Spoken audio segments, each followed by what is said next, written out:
तो मरते हुए पौधे को भी जिंदा कर देता है।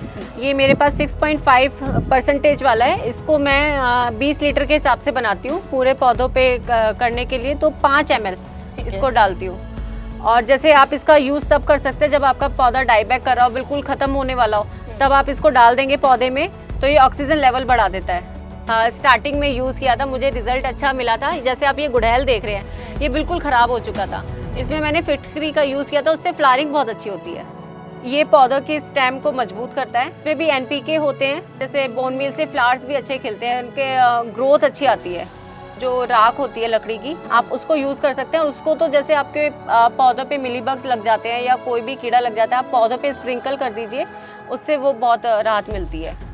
5 ml 1 लीटर वाटर में इसका मैं सारे अपने पौधों पे स्प्रे कर देती हूँ। तो उससे क्या फ़ायदा होता है? उससे मतलब ये विनेगर की जो स्मेल होती है ना, उससे पेस्ट अटैक कम होता है। अगर आप रूटीन में सब चीज़ों का ऑर्गेनिक में यूज़ करेंगे तो पेस्ट अटैक आपके गार्डन में होगा ही नहीं। आप देख सकते हैं मेरे एक भी पौधे पे कोई भी मिलीबग नहीं होगा और किसी भी पेस्ट अटैक नहीं होगा। तो पौधों में आपने गोबर की खाद या वर्मी कंपोस्ट डाल दिया, तो क्या लगता है आपको कि आपका काम हो गया? क्या लगता है कि आप पौधों को सभी पौष्टिक तत्व दे देते हैं? नहीं दे पाते। असल में पौधों को तकरीबन 16 पौष्टिक तत्वों की जरूरत होती है।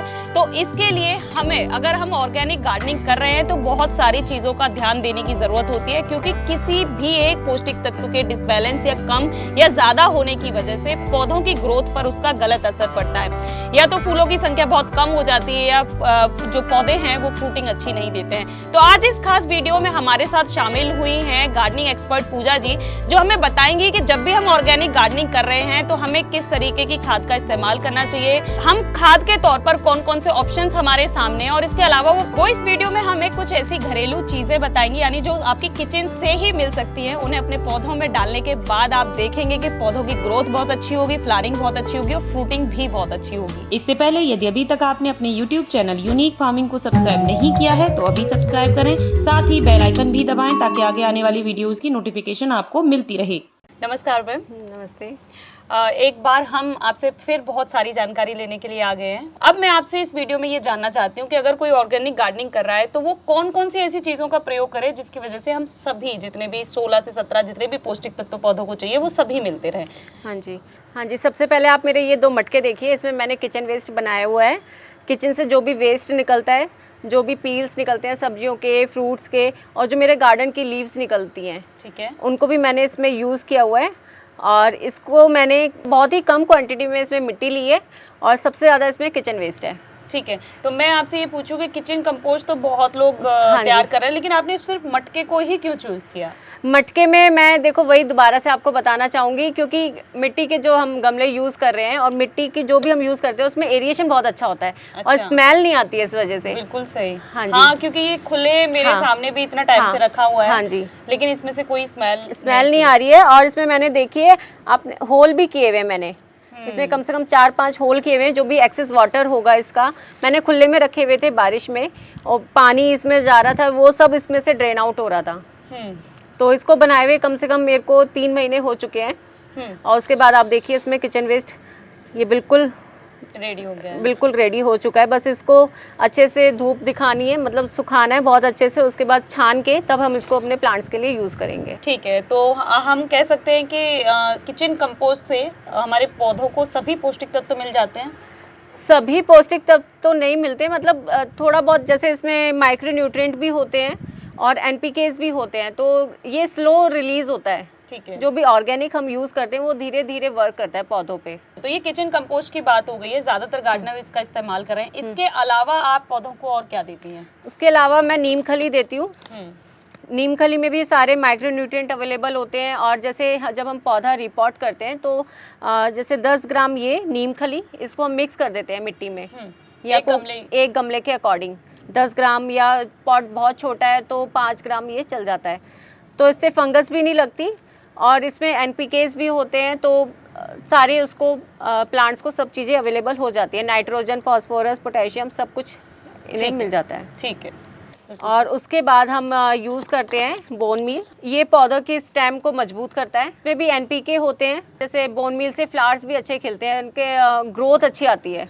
ठीक है। तो बोन मील का हम यूज करते हैं। अच्छा, कुछ लोग होते हैं जो बोन मील को बिल्कुल अवॉइड करते हैं, नहीं करते, तो वो उसकी जगह पे क्या इस्तेमाल कर सकते हैं? बोन मील अगर यूज नहीं करना चाहते तो आप उसकी जगह वुड ऐश, जो राख होती है लकड़ी की, आप उसको यूज कर सकते हैं। और उसको तो जैसे आपके पौधों पे मिलीबग्स लग जाते हैं या कोई भी कीड़ा लग जाता है, आप पौधों पे स्प्रिंकल कर दीजिए, उससे वो बहुत राहत मिलती है। ठीक। के बाद हम यूज करते हैं ये सिंगल सुपर फोस्फेट, ये दानेदार होता है। इसको हम जैसे सॉइल मिक्स बनाते हैं गमलों के लिए, या फिर बाद में हमें खाद देनी पड़ती है, तो इनमें सब मिक्स करके तो इसका रेशो हम 5 ग्राम लेते हैं। ठीक है। आप जितने भी गमले, जैसे हम कोई एक गमला तैयार कर रहे हैं, तो क्या उस गमले में हम किचन कंपोस्ट भी डालेंगे, बोन मील भी डालेंगे, फॉस्फेट भी डालेंगे, सारे डाल सकते हैं? हाँ, सारे आप डाल सकते हैं, लेकिन जैसे हम खाद देते हैं, किसी पौधे को हमें खाद देनी होती है, तो सबसे पहले आप उसकी अच्छे से गुड़ाई करके थोड़ी सी मिट्टी निकालने के बाद तब आप ये चीज़ें डालें और उसके ऊपर ये मिट्टी डाल दीजिए। और बारिश के टाइम पे ये सब चीज़ें आप अवॉइड ही करें। उसके अवॉइड करने का रीज़न है, बारिश के टाइम पे हम कोई भी खाद वगैरह यूज़ नहीं करते, क्योंकि ओरिजिनल जो नाइट्रोजन पौधों को मिलता है वही सफिशिएंट होता है पौधों के लिए। ठीक है। ठीक है, आप एक बार मेरे को ये रेशो बता सकती हैं, जैसे कोई 10 इंच का गमला है, तो उसमें हमें बोन मील कब, कितने दिनों में रिपीट करना चाहिए, कितनी मात्रा में? बोन मील हमें रिपीट करना चाहिए 15 दिन के अंतराल में। ठीक है। 15 डेज के गैप में आप ये सब चीज़ें यूज़ कर सकते हैं। कितना? जैसे हम 10 इंची का गमला लेते हैं तो 10 ग्राम बोन मील, 10 ग्राम नीम खली, 5 ग्राम सिंगल सुपर फॉस्फेट, इसका हम यूज़ कर सकते हैं। कोई भी चीज़ हम खाद जब दें, तभी जब पौधों की मिट्टी ना बिल्कुल ड्राई होनी चाहिए, ताकि गुड़ाई अच्छे से हो जाए, उसके बाद ही हमें ये सारी चीज़ें यूज़ करनी चाहिए। तो यहाँ पर कुछ 2-4 चीज़ें जो आपने हमें बताई हैं, ये बहुत अच्छे टिप्स आपने दिए हैं। इसके अलावा मैं आपसे ये जानना चाहती हूँ कि कोई और चीज़ें भी हैं जो आप अपने पौधों में डालती हैं? हाँ जी, जैसे किचन से जो लिक्विड निकलता है, वेस्ट निकलता है, जैसे हम दाल चावल धोते हैं या कुछ भी जैसे सब्जी हम वॉश करते हैं, जैसे हमें प्रॉपर अगर पौधों को देना है, तो जैसे कच्चा आलू, उसको हम काट के अगर 1 दिन के लिए हम रख देंगे, तो जो उसका पानी निकलता है वो बहुत अच्छा होता है पौधों के लिए। अच्छा। हाँ, और जैसे दाल चावल का पानी होता है, हम धोते हैं 3-4 बार जब वॉश करते हैं, वो भी हम अपने पौधों के लिए दे सकते हैं। और जैसे बनाना पील और जो भी पील, फ्रूट्स के पील होते हैं, उनका जो पानी होता है उनको भिगो के रख दें। कम से कम बनाना पील हमें 1 या 2 दिन तक भिगोना होता है, उसके बाद वो रेडी रहता है पौधों में देने के लिए। और जब भी दें तो पानी में हमेशा डाइल्यूट करके ही दें। ठीक है। हाँ, तो कभी डायरेक्ट नहीं डालना चाहिए, कभी भी कोई भी फर्टिलाइज हम ये ऑर्गेनिक देते हैं तो हमेशा पानी में डाइल्यूट करके ही देना चाहिए। ठीक है। केले के छिलकों का बहुत अच्छा यूज किया जा रहा है, तो उसके क्या फायदे होते हैं? केले के छिलके मतलब फायदे होते हैं, पोटेशियम उसमें अच्छा होता है, तो वो जो पौधों को ज़रूरत होती है पोटेशियम की, वो उसकी कमी पूरी करता है। ये एक सरसों की खली है, इसका भी मैं यूज़ करती हूँ। इस गुड़ की एक डेली जैसे 5 ग्राम की हमने ले ली, उसके साथ मिक्स करके मैं इसको 3 दिन के लिए भिगो के रख देती हूँ। और जो ऊपर उसके जो झाग आ जाता है भिगोने के बाद, उसको निकाल देना चाहिए, क्योंकि वो सही नहीं रहता पौधों के लिए। ठीक है। उसके बाद वो उसको पानी में डाइल्यूट करके, सरसों की खली के पानी जो होता है, तो कितने पानी में आप डाइल्यूट करती हैं इसको? कितने पानी में, जैसे 1 मग्गा मैंने लिया है, उसको 1 बाल्टी में, जैसे मेरे पास 10 लीटर की बकेट है, उसमें डाइल्यूट करके 1-1 मग्गा मैं सारे पौधों में दे देती हूँ। ठीक है। जैसे अभी हम देखें तो बरसात का मौसम बिल्कुल जाने को है, तो अभी जो सबसे पहले आप कौन सी खाद अपने पौधों में देने वाली हैं? पौधों में खाद मैं सबसे पहले किचन वेस्ट देने वाली हूँ, क्योंकि ये सबसे अच्छी खाद होती है और पौधों को नुकसान भी नहीं करती है। ठीक है। तो मैम, ये तो बेसिकली पौधों को न्यूट्रिएंट्स देने की बात हो गई कि कैसे हम पौष्टिक तत्व उन्हें दे सकते हैं। अब बात ये आती है कि कभी कभी ऐसा होता है, ज्यादातर ऐसा होता है कि पेस्ट अटैक का शिकार गार्डन हो जाते हैं, बहुत सारे पौधों को नुकसान पहुंचता है। उसके लिए आप ऑर्गेनिक क्या सॉल्यूशन है आपके पास? देखिए, अभी पेस्ट अटैक तो नॉर्मल सी बात है कि होगा ही होगा, तो उसके लिए मैं पेस्ट अटैक हो या ना हो तब भी मैं नीम ऑयल का यूज़ करती हूँ। हफ्ते में 2-3 बार तो मैं यूज़ कर देती हूँ। ठीक है। और उसके बाद दालचीनी हम जो किचन में यूज़ करते हैं, उसका भी मैं यूज़ करती हूँ। उसका पाउडर बना के पानी में डाइल्यूट करके तब मैं सारे अपने पौधों पे स्प्रे कर देती हूँ। कितने पानी में, कितनी मात्रा में आप देते हैं? 1 स्पून होती है, 2-3 ग्राम की मेरे पास मेजरिंग स्पून है, उसके हिसाब से मैं 1 बॉटल में 1 लीटर के उसमें स्प्रे कर देती हूँ सारे पौधों में। विनेगर का मैं यूज़ करती हूँ स्प्रे करने के लिए पौधों पे, 5 ml 1 लीटर वाटर में, इसका मैं सारे अपने पौधों पे स्प्रे कर देती हूँ। तो उससे क्या फ़ायदा होता है?